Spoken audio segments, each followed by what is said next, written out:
Subscribe કરજો જેથી કરીને પાંચમા ધોરણથી પણ ઉપયોગી થઈ શકે।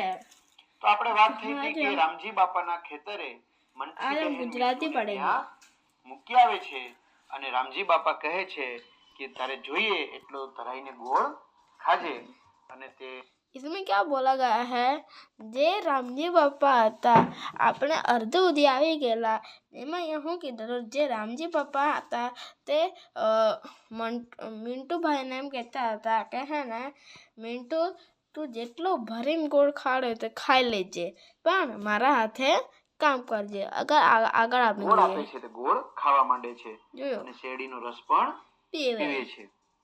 આમાં આપણે શું વાત થાય છે તો જુઓ। રાત્રે સુતા સુતા બાપા સાથે મિન્ટુભાઈ તો વાતો કરવા લાગ્યા। એટલે કે રાત્રે સુતા હતા બરાબર, ત્યારે સુતા સુતા જે મિન્ટુ છે એ રામજી બાપા સાથે વાતો કરવા લાગી ગયો। મિત્રો આપણે પણ સાંજે સુતા સુતા વાતો કરતા હોઈએ गेमिंग के भी वीडियो बनाता हूं थोड़े વાતમાં ને વાતમાં બાપાને પૂછ્યું, કોણે? મિન્ટુભાઈએ, હે બાપા આ ગોળ શામાંથી બને?